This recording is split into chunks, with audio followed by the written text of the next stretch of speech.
Hey guys, this is Danny Boy. So this time around we'll be using Tally once again, and James, as I pretty much always do. We are still facing the Geth.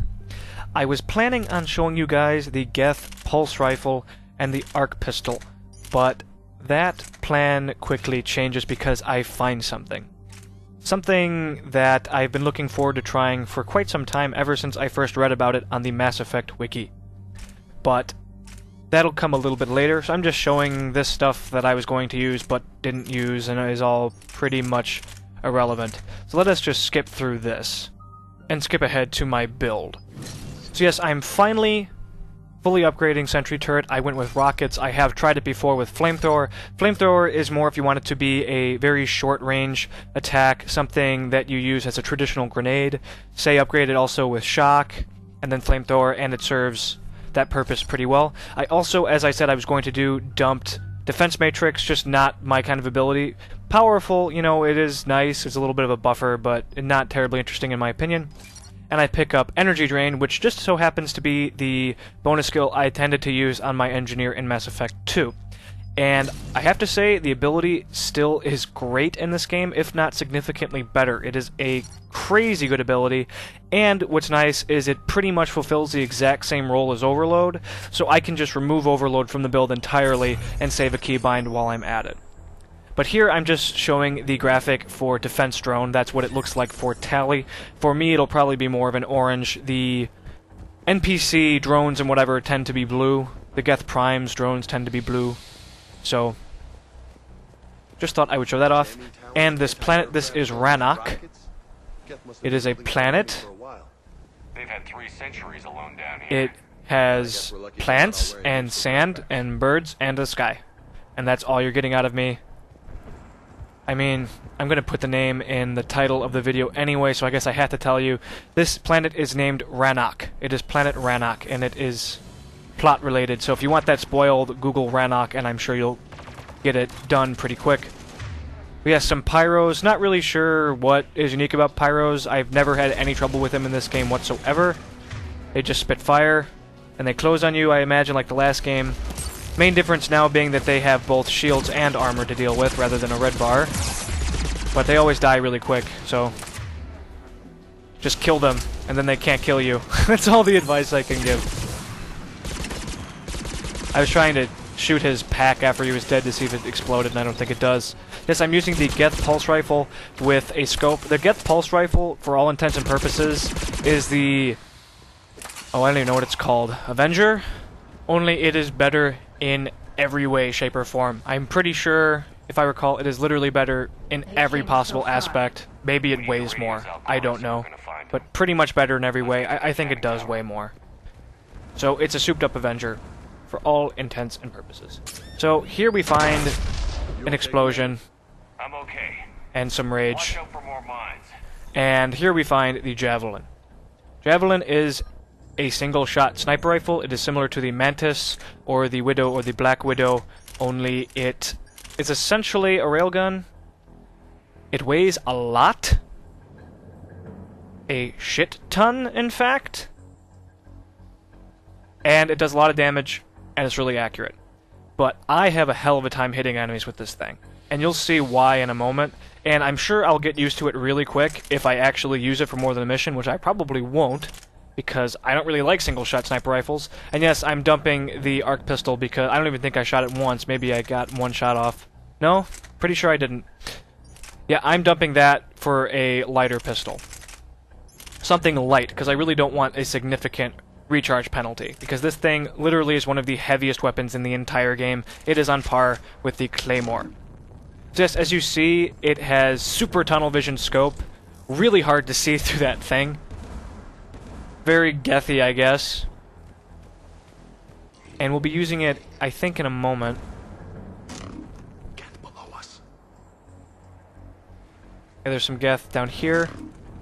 And as you see, it outlines enemies in purple, kind of like the mod that lets you see through scope, or rather through smoke. Only all the time. So you can see enemies through cover. Maybe even through walls, I don't know. And what I'm discovering is this enemy has... I can't talk today. This sniper rifle has a delay before it fires. It charges up for a second, and then it fires. And this is really, really hard to get used to.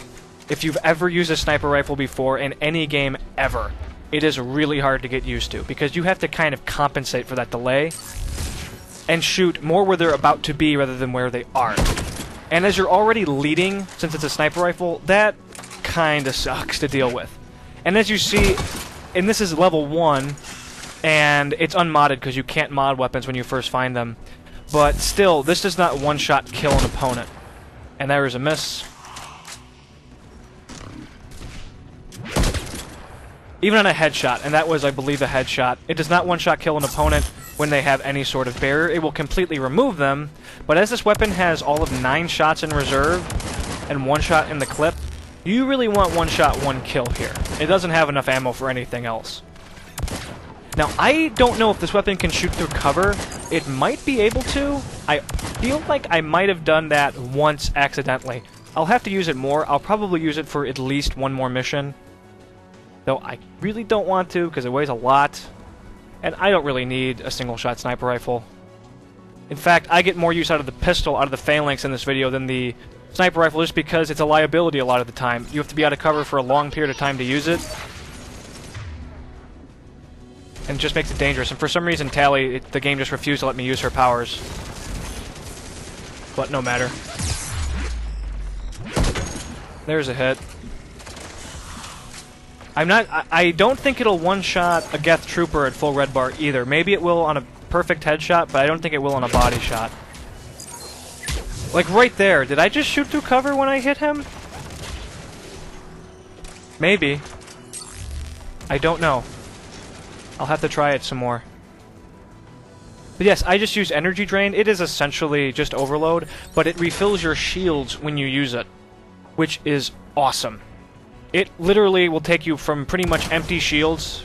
Didn't catch me there, freaking trip mine. Meh. To at least half shields, and that's only at, like, I think, level 2. So, and you'll get more as time goes on. So, really good ability. It was really good in Mass Effect 2. One of my favorites. Just an example of some extra survivability, but it's active defense. Plus, it serves 2 purposes. Survivability, and it sucks away shields on an enemy. So, great ability. Love it. Might use it forever. Don't know. Still need to try out Decoy and Defense Drone. Maybe some other stuff. At least on an engineer. But, very good ability. Yes, I used Incinerate there rather than Energy Drain because Energy Drain, of course, can't shoot through cover, whereas Incinerate can arc around cover.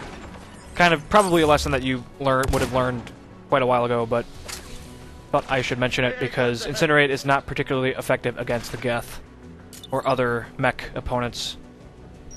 Synthetic opponents. Ouch.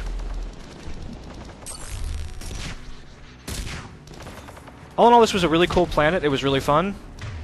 Everything sort of came together this time around. I am an engineer, so I do specialize against fighting mech opponents. Sabotage is freaking amazing. As I said, it was all the way back in my demo engineer video way long ago. I think I said that it was borderline overpowered when you're facing turrets, and yeah, it is. It's incredibly good. And I used to complain, you know, I have complained that I get so few opportunities to use it. It's so rare that I get to use it or whatever. Which is true, but when you do use it, it's so good.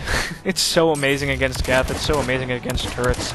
Maybe it's good against Reapers, I still don't know. I have always forgotten to use it against Reapers. I mean, they are technically kind of organic machines sort of thing. Kind of a hybrid, so I don't know. I really wish this guy would just die. I don't feel like moving.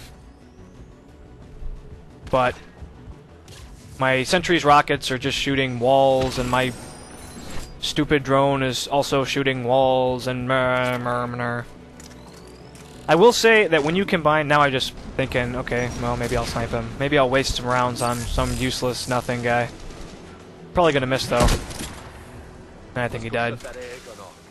One thing that I did notice is that when you are using a fully upgraded drone with a fully upgraded turret, their damage is actually pretty respectable together. When they both have rockets, which is essentially the damage evolution, the other being more of kind of a control. Flamethrower will knock an enemy back. Shocks, you know, knock an enemy back. They stagger them, stun them. So, I'm pretty satisfied. I can pretty much guarantee you guys, though, that I will be completely speccing out of Sentry and going for Cryoblast at some point, more than likely. Try that out, but we'll see. I do like it. It's okay. Nothing wrong with it. It certainly doesn't blow me away. And here is the Geth Spitfire, which a commenter told me about quite a while ago. Gave me the heads up about that, which I was happy to hear. If only it was a primary weapon. Oh, man. This weapon is awesome. Spitfire is definitely one of my... certainly my favorite heavy weapon in the game. Boom. And it is really fun to use. Incredibly dangerous, and the fact that I was able to use it and didn't take pretty much any damage while using it was just complete luck. Super dangerous to use. I mean, it's a minigun. It's damage over time. It's an SMG or an assault rifle on crack, essentially. But yes, there is a Geth Prime back there, and he is closing. His drone is still doing nothing, though, so I don't know if that's a bug in their AI or if they're just supposed to be useless. Not really sure about that. And yes, you can sabotage them. I did manage to sabotage him, and he is attacking his random drone, so makes him a lot easier to deal with. Oh, Sabotage. I should mention that I believe there's an evolution of Sabotage that makes enemies move like twice as fast and do extra damage or have increased shields or something when they're sabotaged, and just turns them into a crazy berserker warrior of death. But don't have it yet. So now I'm thinking, you know, I have this. I guess I may as well use it. Ah. Alright, well this is working well enough. Okay. And he's dead. Alright, whatever. Kind of expected he would have shot me at some point, but... And now I'm dropping it to conserve it just in case. Miss. Or was that a hit? I couldn't see, it was too dark. I believe I miss more often than not with this thing. It's really difficult to get used to that weird delay. Yeah, I think there was a miss. Stupid hunter. Kind of a waste anyway, because he's at full shields, and it would take 2 shots to kill him anyway, second miss. Usually when I miss a lot, I just say to hell with it and use the pistol. Actually, no, you're getting a grenade in the face. Serves you right. And I'm not going to attempt the no-scope with this thing. That is not happening. So instead, shoot in the face. I actually really do like the Phalanx. The Phalanx is pretty awesome in my opinion. It's definitely my favorite pistol. Accurate, lots of shots in reserve. All around, just great weapon. Good damage. And it's level 1. Alright guys, well this is coming to a close. We're going to finish up in episode 39. Getting close to 40 episodes, that'll be cool. Alright, well thanks for watching. Stay tuned for more. Like, sub, comment, you know, whatever, and I'll get back to you. I try to reply to pretty much every comment that I've gotten. Have a good one.